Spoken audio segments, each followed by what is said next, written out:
represented on the field. So it was all good. Vanderbilt and Tennessee, wow. Super regionals, pretty impressive. Tennessee, especially. East Carolina had made Vanderbilt work a little bit more. There wasn't very much run production. Wasn't the case in Tennessee LSU. Well, not in the second game. The first game was actually a really tight. Fair. Game. I guess I'm going yesterday. Yeah. It's like they're still hitting home runs. It's like, holy cow. A couple of those home runs, did they land? I mean, did anybody move when they hit those? I mean, there were a couple bombs yesterday. But what did they end up in total? How many did they have in that game? What, Tennessee had 5 alone. LSU probably had 4. Whether about 9 home runs in that game.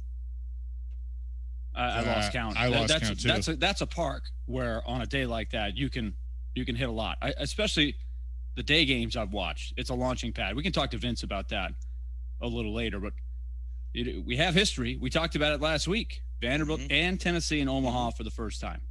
Yep, that's really cool too. I mean, just for what we do in our area. I mean, the fact that both can be represented says a lot about the conference and the state. And we all know what Tim Corbin and Vanderbilt have been doing over the past few years, but Tony Vitello and now Tennessee doing their thing. It's going to be cool to talk about both being in Omaha.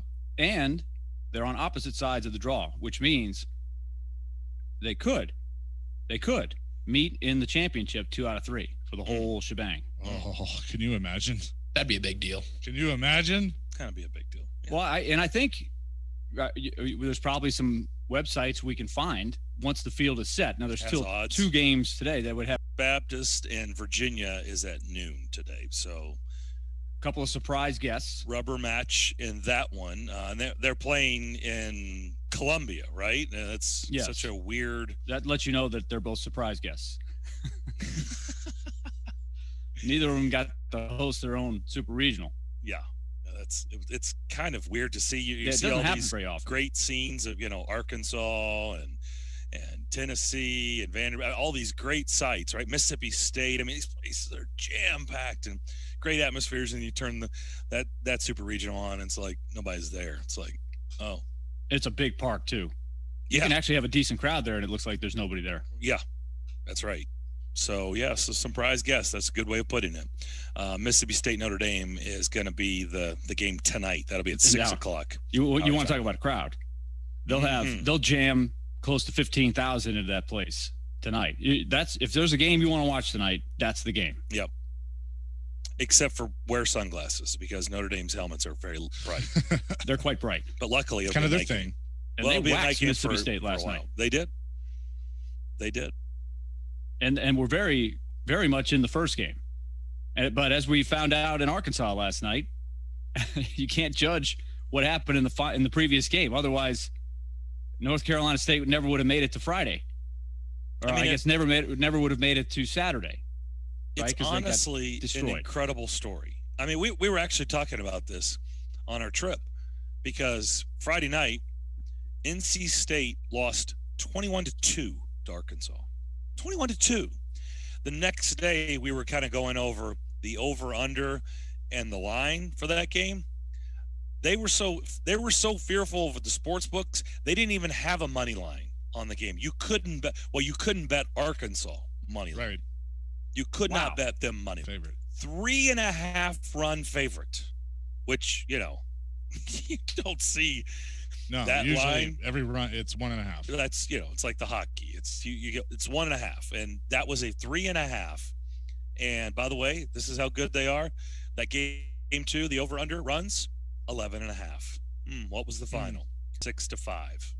And the day before there were 23 runs. But I mean, I sent you guys the text.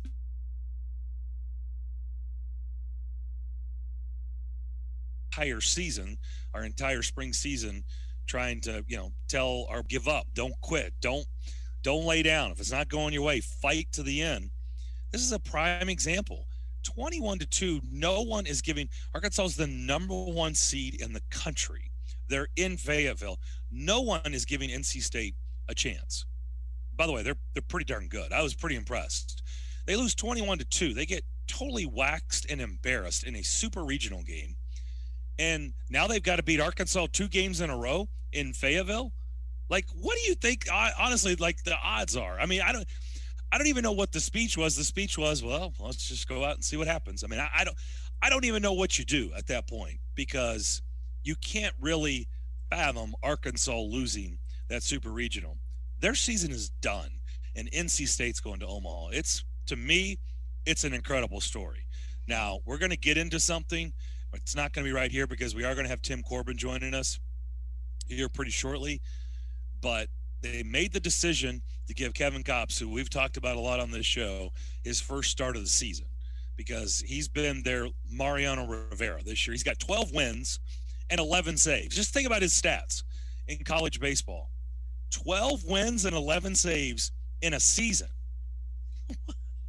It's one of the greatest college baseball pitching performances of all time. Willie, am I overstating that? No, I mean, you are not overstating. That's got to be up there, right? As one of the best pitching performances ever in a college baseball season. He appeared in roughly half of the games, and not just to come in and close the game out with 1 or 2 innings, right? He's pitching, as we saw, multiple innings in tons of appearances. It was amazing what he did, but I think they pushed the limits yesterday, as we will discuss later. Tim Corbin said, you better get to them in the first 6 innings or you're toast, right? Because that's how good he was throughout the course of the season.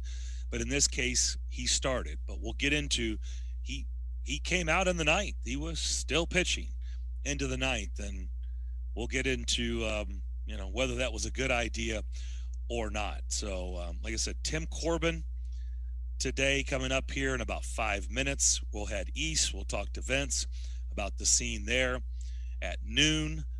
And also, JP Arancibia is going to join us at 1 o'clock today. Former Vols baseball player, used to live in Nashville. He's now doing television. He's a studio host for the Fox affiliate down in South Florida for the Marlins. Of course, the Marlins just came out of a series this weekend hosting the Braves, Chase's beloved Braves. But he does TV work down there. He's obviously he played at Tennessee, so we know he's a huge fan. But he follows him.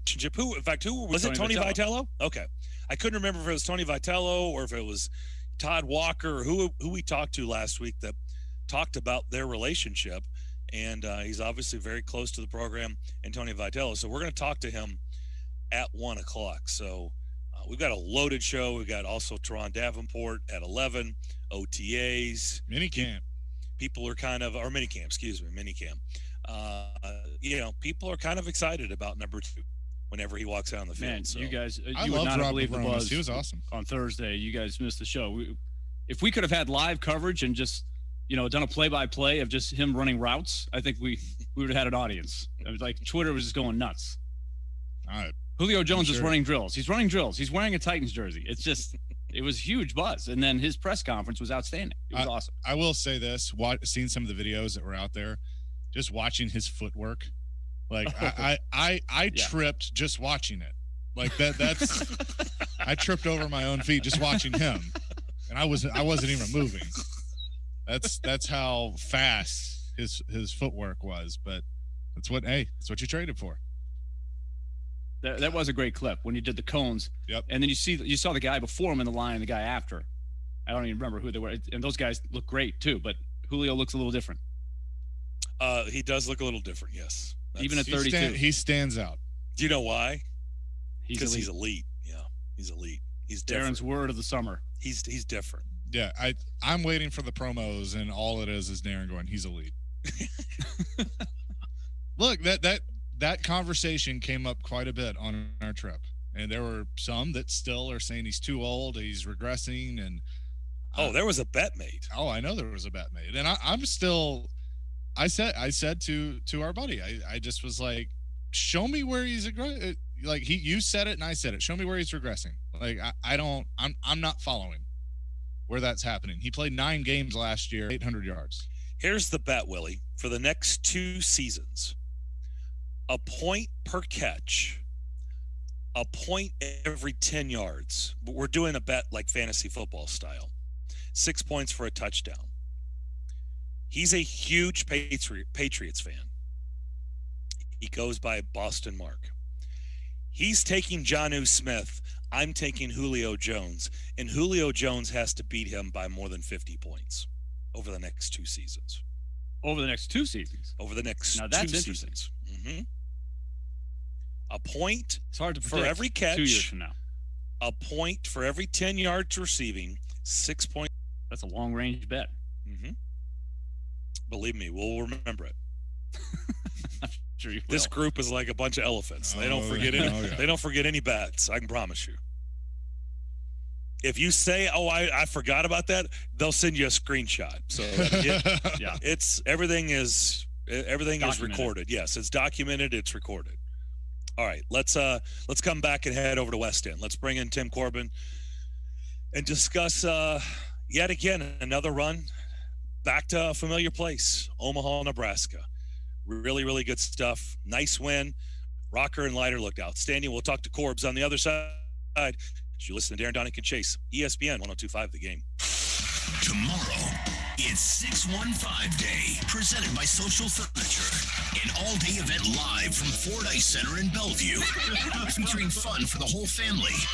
Benefiting boys and girls clubs of Middle Tennessee. For more information, visit thegamenashville.com or text Preds to 76278 for exclusive silent auction items. We are Nashville's best sports talk. ESPN 102.5 The Game and the Game Nashville app. Blood Assurance, the area's only nonprofit community blood center, along with the Nashville Predators and 102.5 The Game, is proud to support 615 Day at the Ford Ice Center in Bellevue. There will be all kinds of fun and interactive games for folks of all ages. It's all to benefit the Boys and Girls Club of Nashville, and Blood Assurance will be on site offering a $15 donation to the Boys and Girls Club for every blood donation. You can save lives by giving blood and help the Boys and Girls Club at the same time. Hope to see you on June 15th.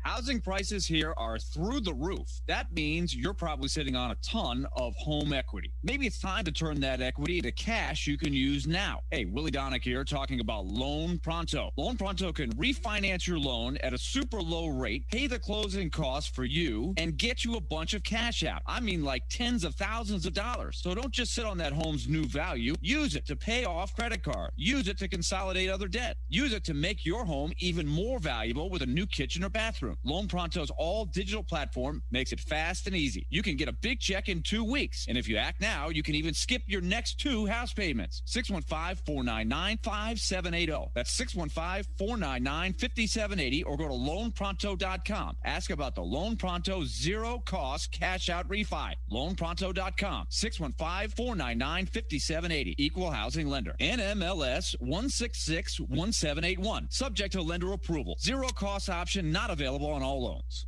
Who in Nashville these days doesn't have a dog or doesn't have a friend or family member with one? The answer is obvious. The real question is whether you've heard about this new, incredible Nashville-based company called the Modern Dog Company. The Modern Dog Company should be every Nashville resident's first go-to when shopping for the best leashes, harnesses, collars, and more for their dogs. Check out themoderndogcompany.com to support this local Nashville company. The Modern Dog Company, one company for all dogs. ESPN's Turron Davenport breaks down the Titans like no other. I want to see how much they put on Elijah Molden, because that young man is a very intelligent player. Catch TD Mondays at 11, Thursdays at 3, and Fridays at 8. Brought to you by Freedom Tire Guys. Plus, the Talking with TD podcast drops every Wednesday. I think that's an example of playing beyond scheme. Only on Nashville's best sports talk. ESPN 102.5 The Game and the Game Nashville app.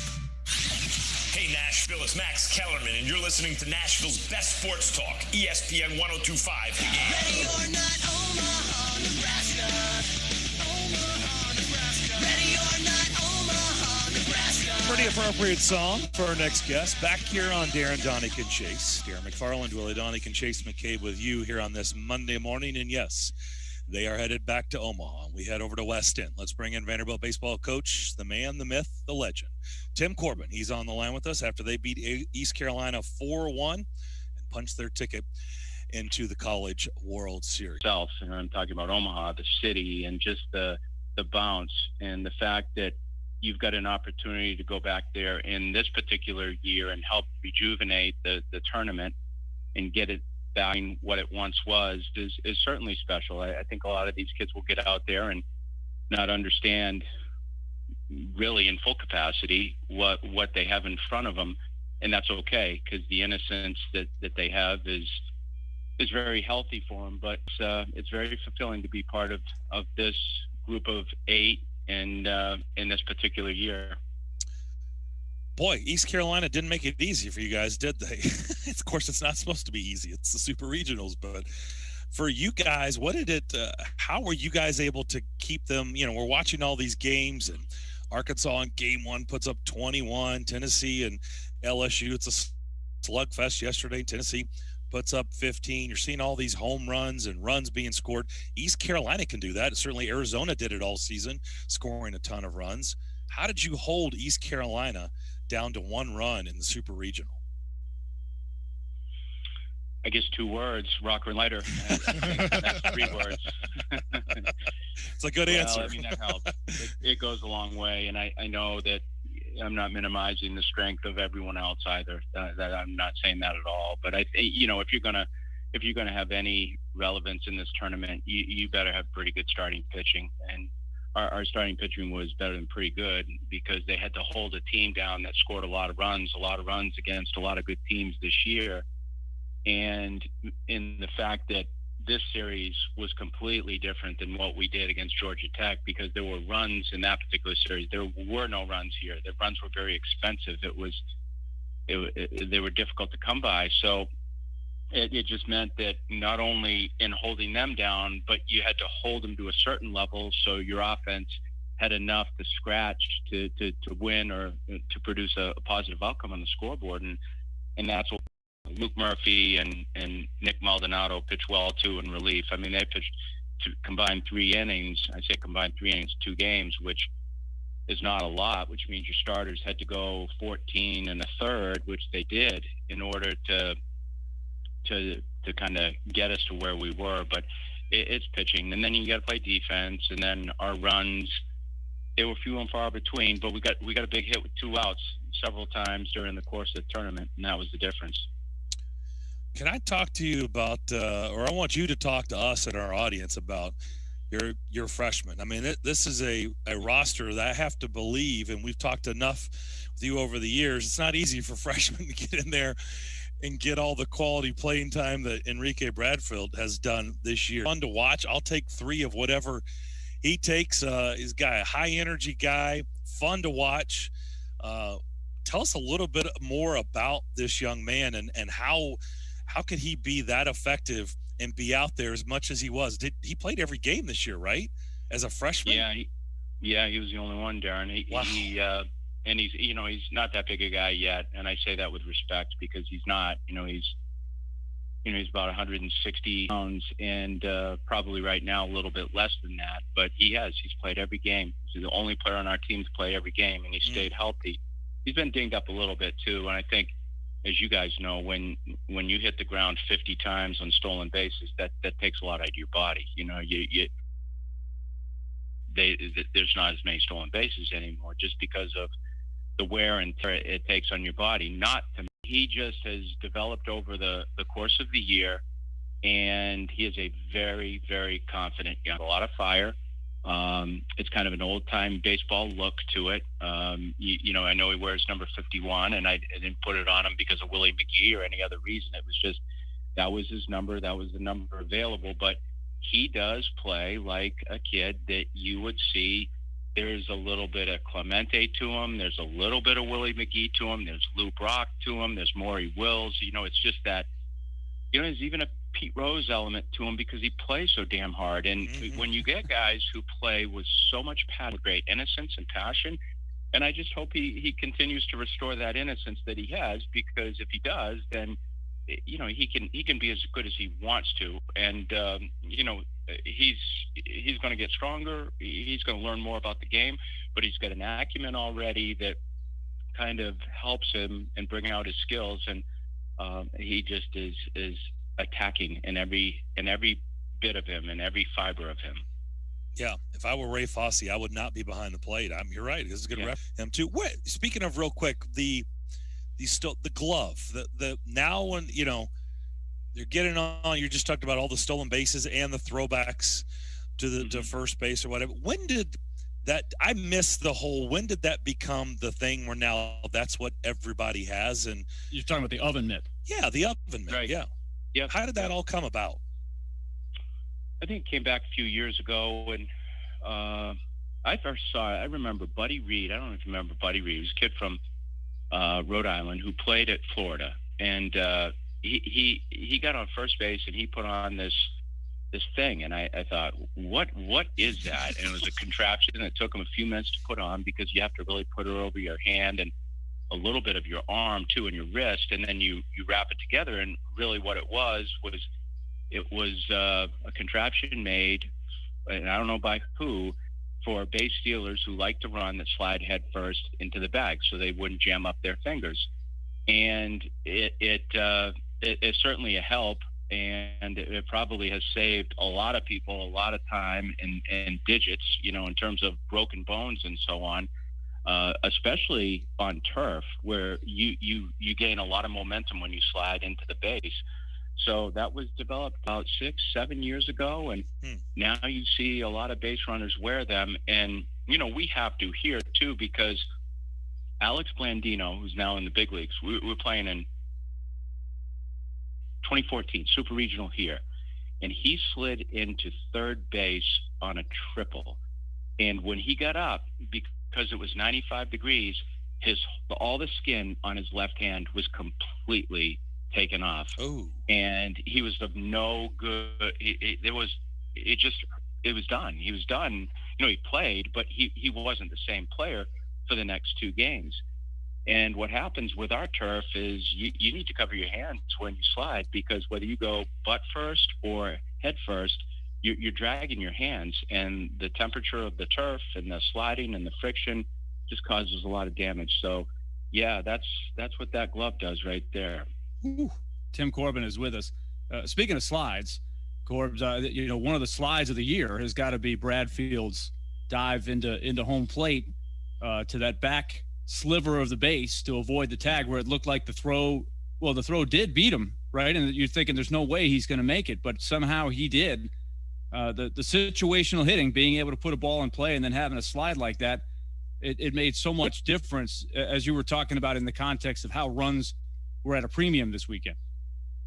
Right, and that was it. We scored both our runs on what we call red zone offense, where runner at third base less than 2, and the batter puts the ball in play. Vaz did it earlier in the game, but the infield was back. This one was a little different just because infield was in, and you got Enrique at third base. And if it's anyone else to get thrown out, and to your point, Willie, when we talked about that, the contact play has to be such that you're anticipating contact, you're walking into contact as the ball is arriving at the zone, you're walking that way.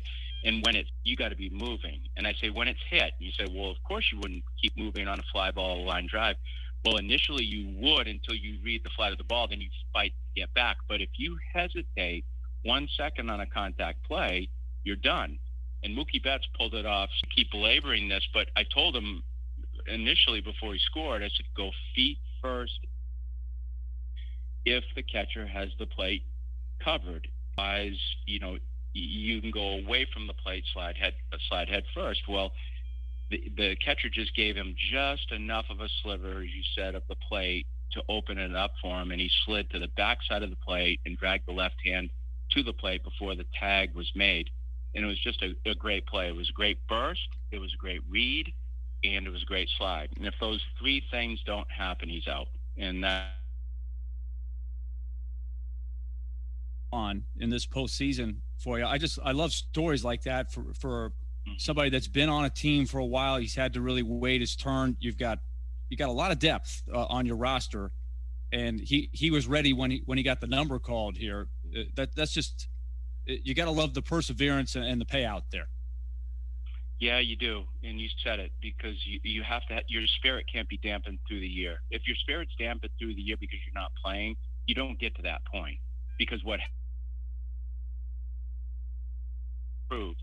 And I think the player that improves, they just see opportunity at some point in time. They recognize that it's not on their watch. It's going to take care of itself. And you talk about that through the years, but there's a human element to this where kids do get disappointed and they do get frustrated. And it kind of brings them down a little bit. And guys like Leneve and never was the case, because they get that moment and then they survive in that moment because they ready themselves. And I always talk about, the backup quarterback to Tom Brady. The backup quarterback to Tom Brady is calling plays with him throughout the year, because if he's not, when Brady gets hurt and you get your opportunity, you're not ready for that moment. And if you're ready for the moment, it's only because you've been playing with Tom Brady. And I think for kids like Javi, they had to, because certainly now you go out to Omaha and you're covering in the outfield the Grand Canyon. You can't play with a slow outfield out there. So he's got to be a piece of our outfield moving forward. But he's that guy who makes contact. He's better with throw. He's a good defender in the outfield. He plays second base for us. And I think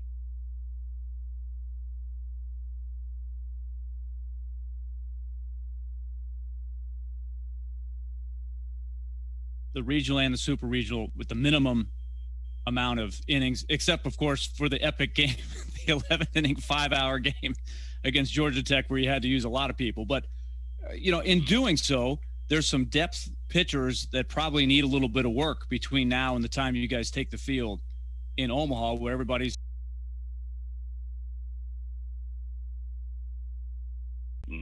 sure enough, now he's in the middle of it again. He's been taken out, but I just don't know. But, who knows? Maybe the next few days something will happen. Try to do some things. He's been playing defense, but even then it's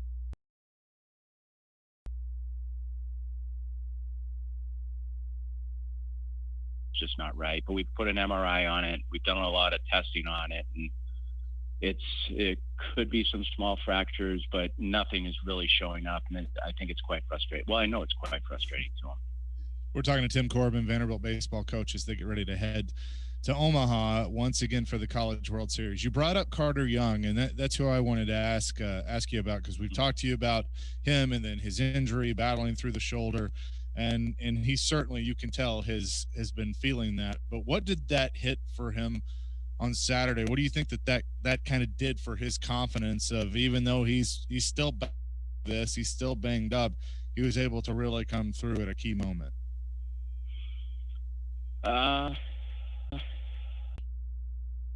Good for him moving forward, because that was such a big hit. That was such a big relief for our team. You had him in the regional when he was coming back down in the bottom of the order, and you moved him back for the super regional to batting second. How much can that, whether it's Carter specifically in this situation or any player that you're trying to either get them back from an injury or help them with confidence, just moving them to a spot that's more familiar, how much can that help that player moving forward from a confidence standpoint? Well, that's what we were hoping. We were hoping just to get that lineup back to what it used to be and what it was like the gang's all here now. So once you got him to the second spot, you felt like you're doing something for the kid, but you're also doing something for the team. But I think getting him up there is, Chase, it's like he's switch hitter. So if they make a pitching change, then he can reverse it. He is a pretty good right-handed hitter.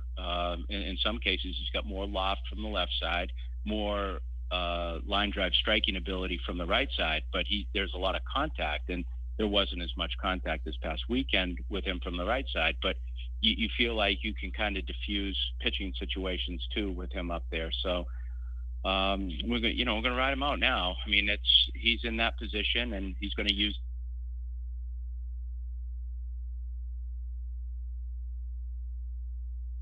And I think that's the one thing about always riding your horses, and you never allow someone else to come in to grab the baton and give them their moment.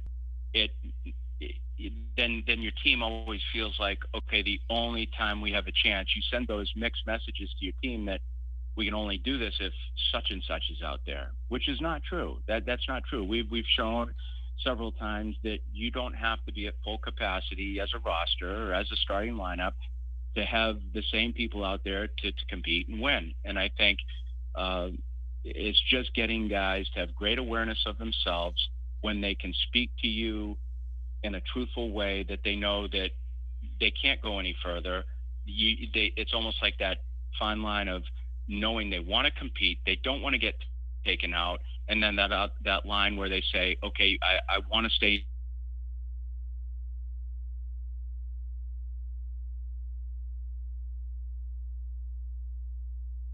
never tell you he's had enough, but you know when that kid has given what he has. So the same with Jack too. They're such good competitors. They leave everything on the field, and you can kind of see